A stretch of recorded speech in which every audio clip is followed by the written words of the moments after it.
There are a number of factors that are important in creating a secure and just society. There is a government and the security forces need to take action, and of course your role. You need to be alert, disciplined and helpful among other things. Hello, I'm Arroyo Eubanks. Welcome to this episode of Jamaica Magazine. You guessed it, safety is our focus today. I give you my personal commitment that under my watch, the JCF will act decisively. And how the Education Ministry is ensuring our schools are secure. It's a package you don't want to miss. But first, the news.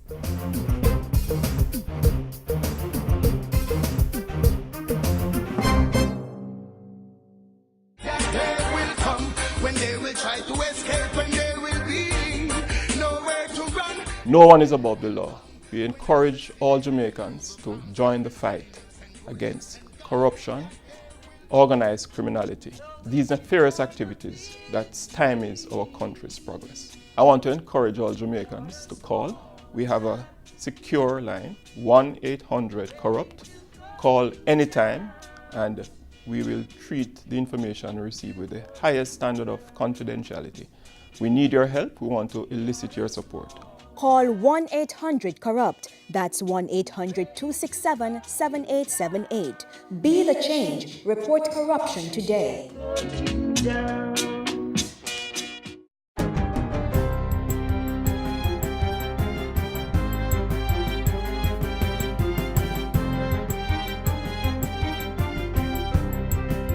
Good day, I'm Stacey Ann Smith and this is your GIS News, so Wednesday, April 29.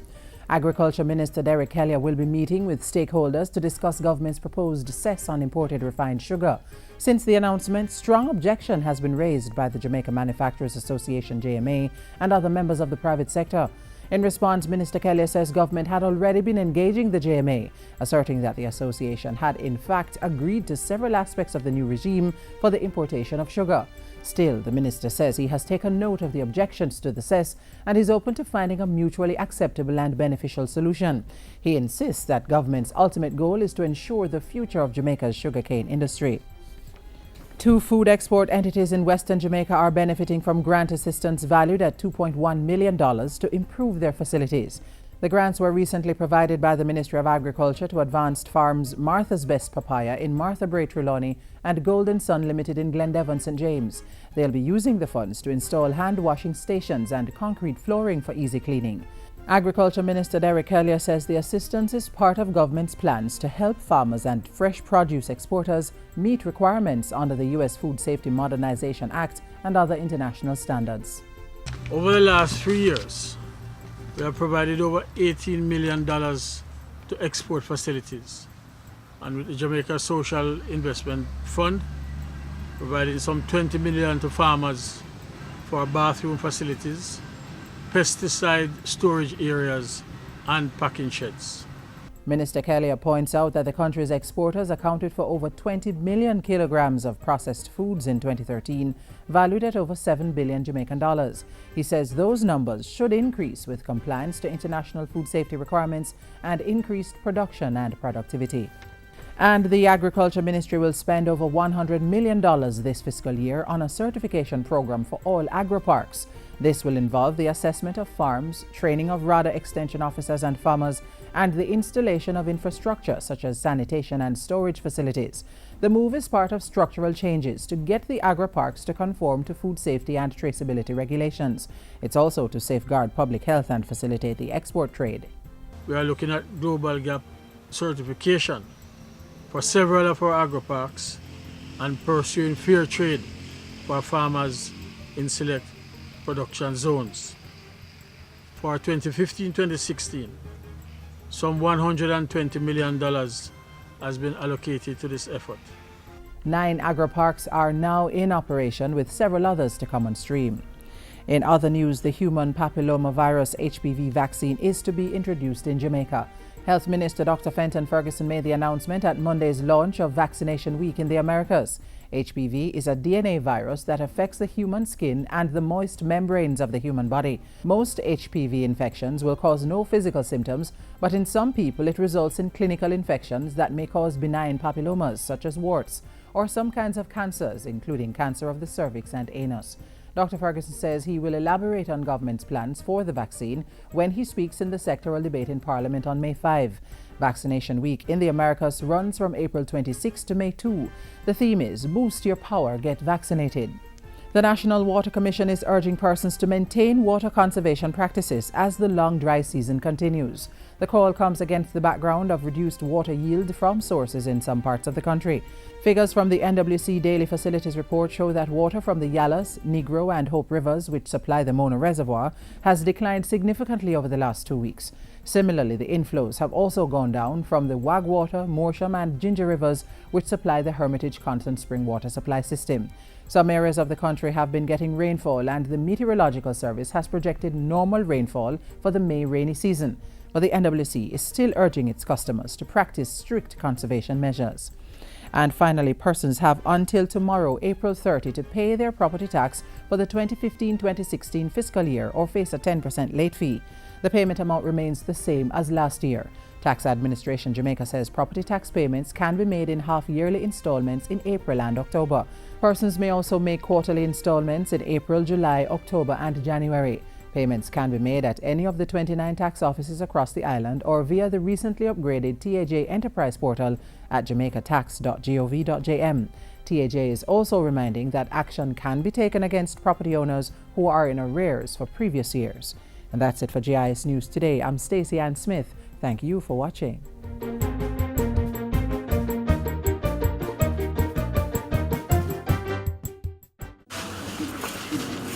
Nicky baby, come here.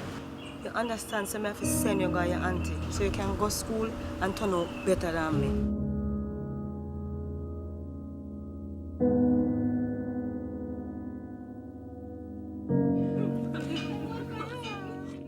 When I go be night time. Piggy, come finish your work. If you or anyone you know has been a victim of human trafficking, call 811 or 1-888-PROTECT. Be wise. Open your eyes. Spot them. Stop them. A message brought to you by the National Task Force Against Trafficking in Persons. It all starts with being in the know. To have a safe and just society, everyone needs to know what to do and what not to do. Our education system helps to fill this gap by teaching our children how to be law-abiding citizens. Next, we review the other plans for the education sector for the new financial year.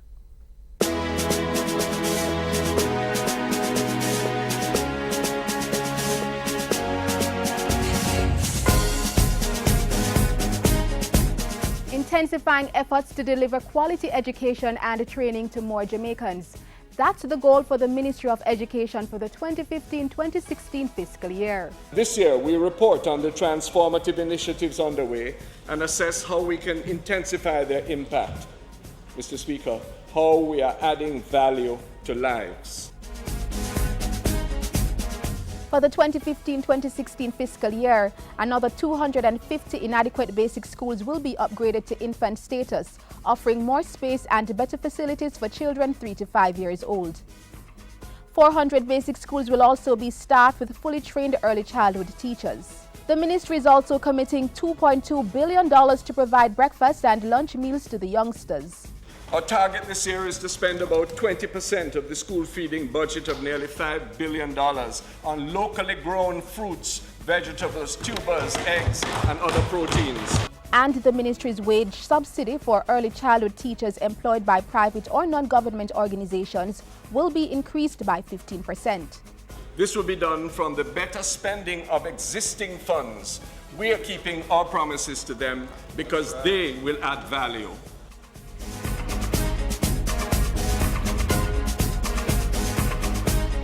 Parents of children with special needs, you don't need to keep them away anymore.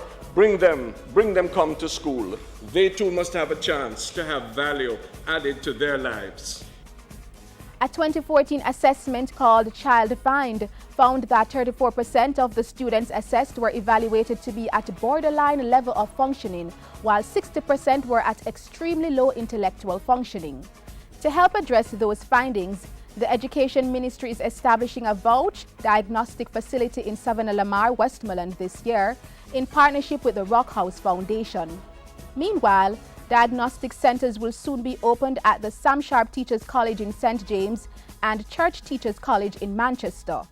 In addition, 30 new pull-out diagnostic centers will be established.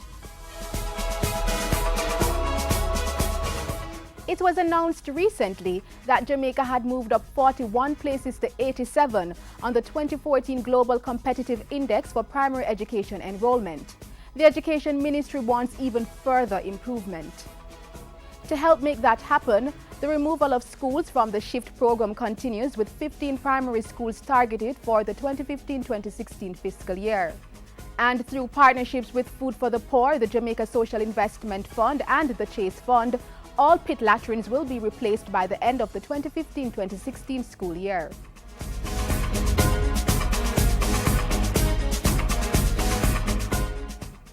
In 2015-2016, there are also plans to remove at least 20 more secondary schools off the SHIFT system.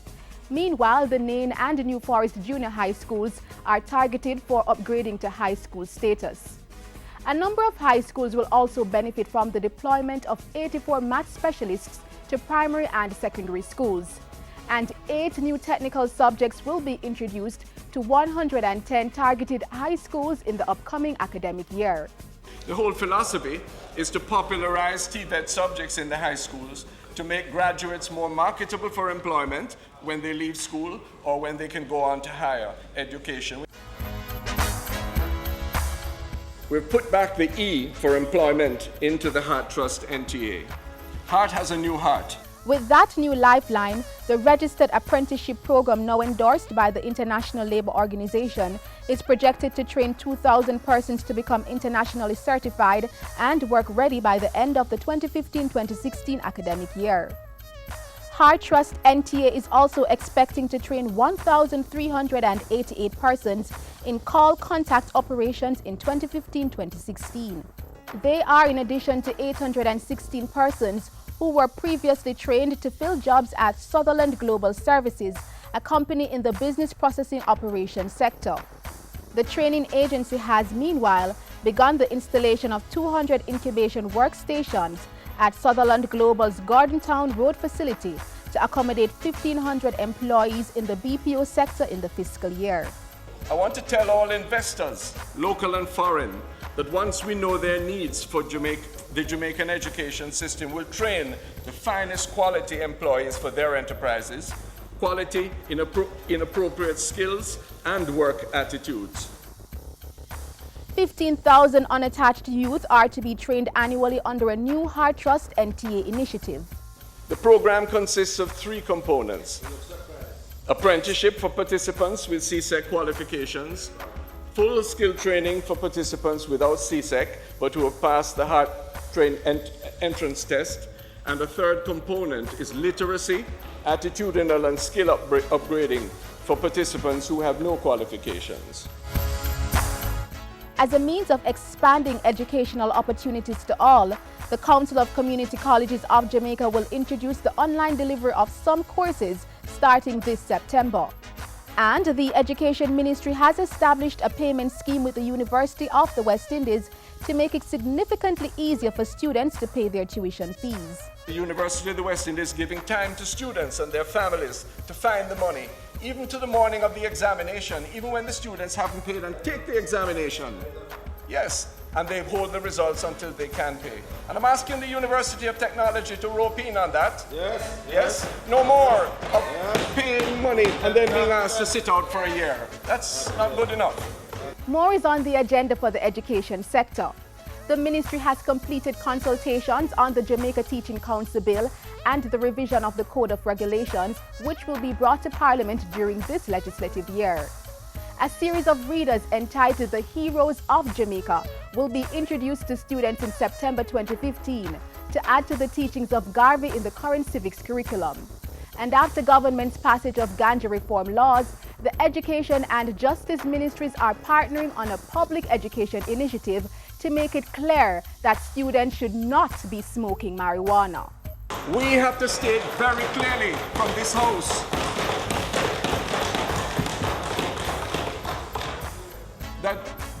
Ganja is not for school children, and smoking is not to be permitted in any school. The Ministry of Education, enabling quality education while adding value to lives.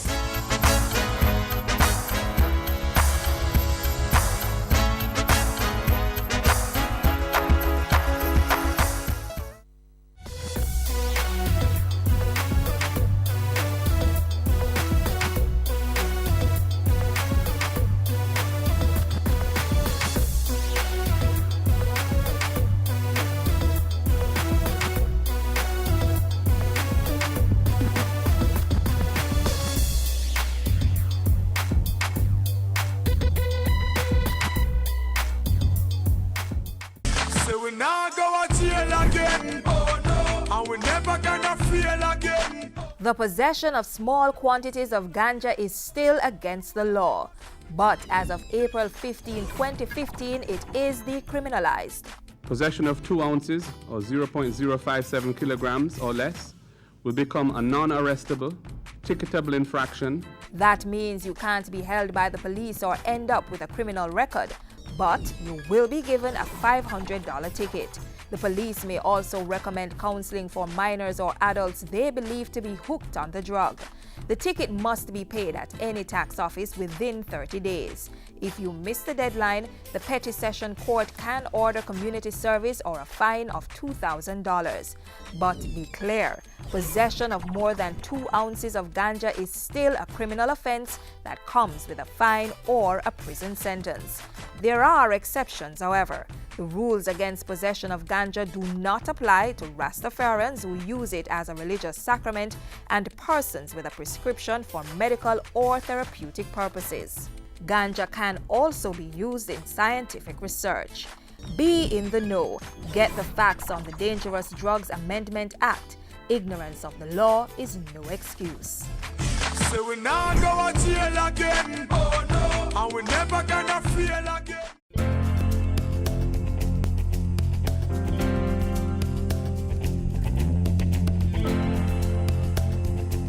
Creating a safer society.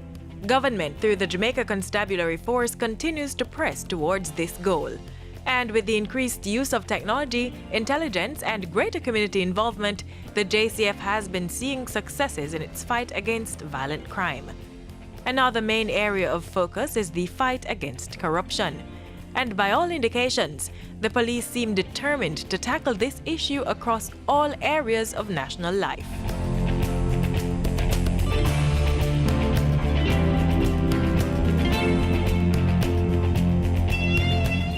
I understand that concerns about corruption among public officials, and particularly within the JCF, has deep implications for our ability to engender trust and maintain respect for our systems of governance. I give you my personal commitment that under my watch, the JCF will act decisively to remove any member who has chosen the path of corruption. From the anti-corruption initiative, focused mainly on police corruption and civilians who assist in police corruption by offering bribes to the police. We have also had some 27 civilians arrested for police corruption and 31 police officers. MOCA has also been having major success in crippling illegal quick cash schemes through its lottery scam task force.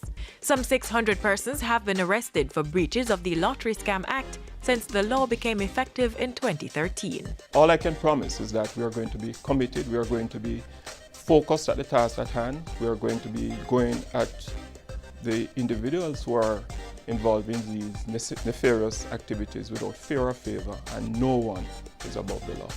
The MOCA boss is also serious about public support and the need for greater intelligence to nab the culprits. So at every opportunity, we intend to engage the communities. And we're going to start as well with the children and try to engender and develop an anti-corruption culture from the youngest ages in our society.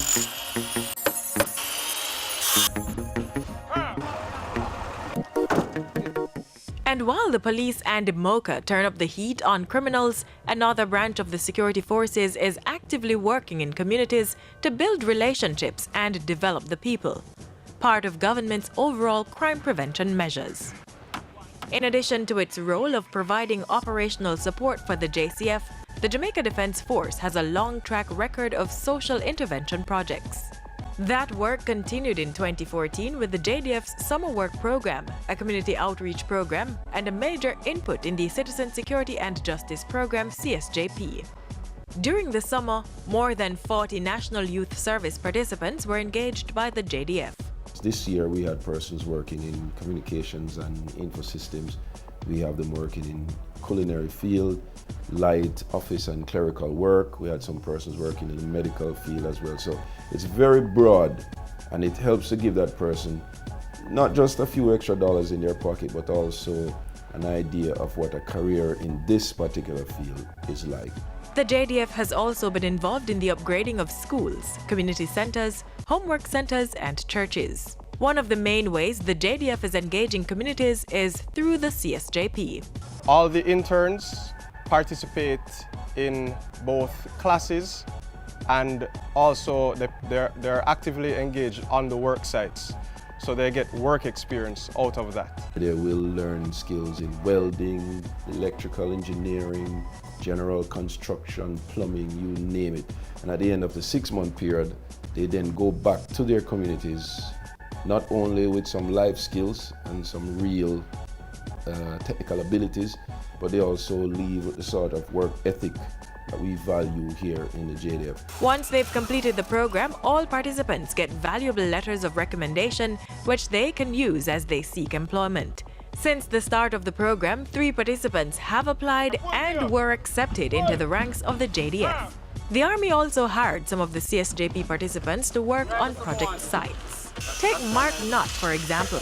He is a former CSJP participant who's now an intern supervisor on the Lathbury Barracks construction site at Up Park Camp. Yeah, man, I will encourage all inner city youths to join this program because it will help to mold them to be a better person.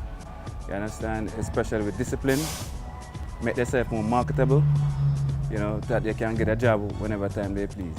If we invest in our young people, then it will be highly unlikely, or it will be less likely for them to get involved in negativity. Government is steadfast and committed to working with communities to rid the country of the scourge of crime. And it is doing just that by targeting young people, instilling good work ethics and positive values, shaping the next generation for a safer Jamaica.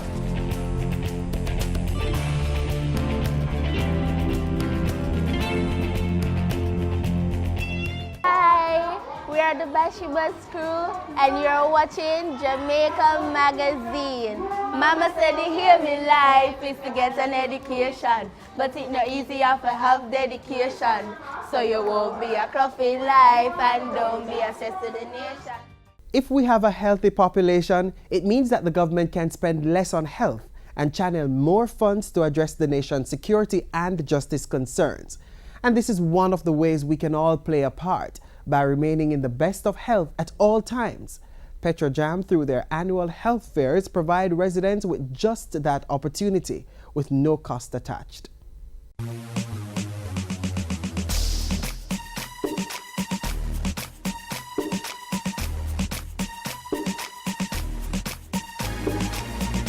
Not even the rain could put a damper on the 9th staging of Petrojam's annual health fair.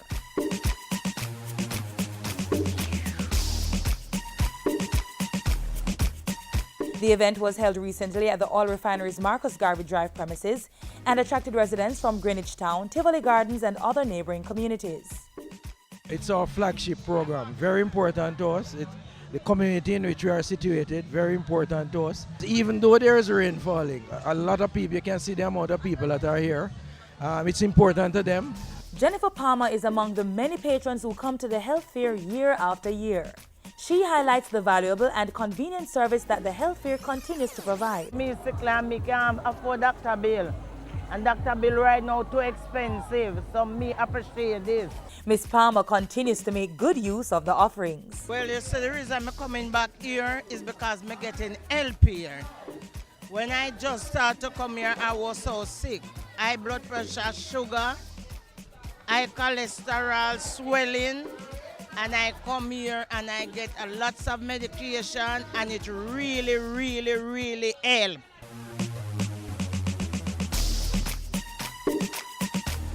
As in previous years, the health fair provided patrons with a range of health and social services and information.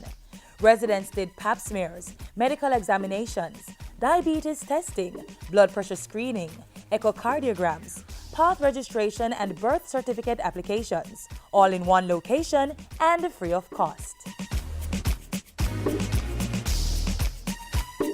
Winchester Pharmacy, we're giving back to the community. We have medications here that are free of cost. The doctors are here, they're writing prescriptions, and we're able to dispense it to the patients who cannot afford their medications. The services that you receive here is great.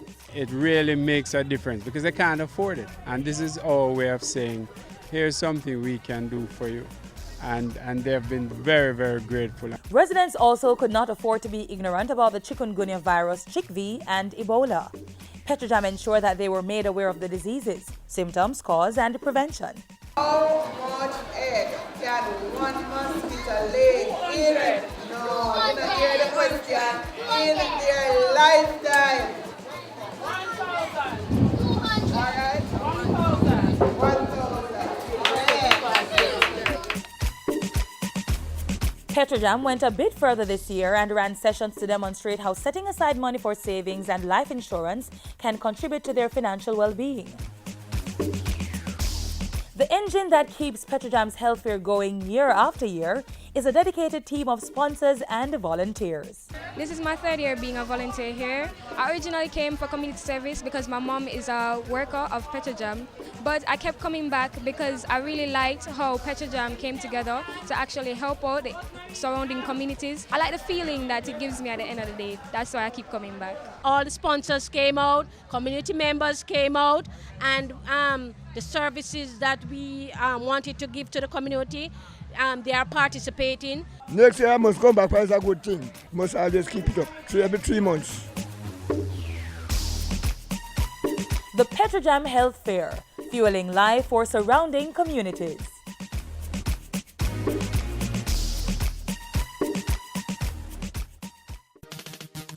Which government organization offers you exceptional customer service? A tax office, police station, hospital, post office, health center or NIS office?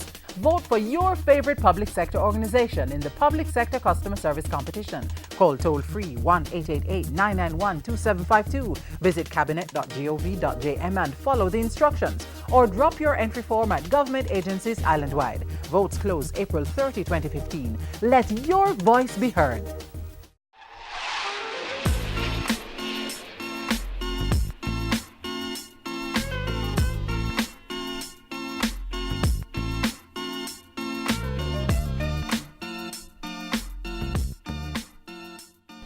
And that's it for our show today. Remember, you can keep the discussion going through our Twitter and Facebook pages. To watch this and other programs, check out the JIS archive on YouTube or on the website. The JIS News app for your smartphone provides you with information on the go, so download it to be in the know and up to date. I'm Arroyo Eubanks. Thank you for watching.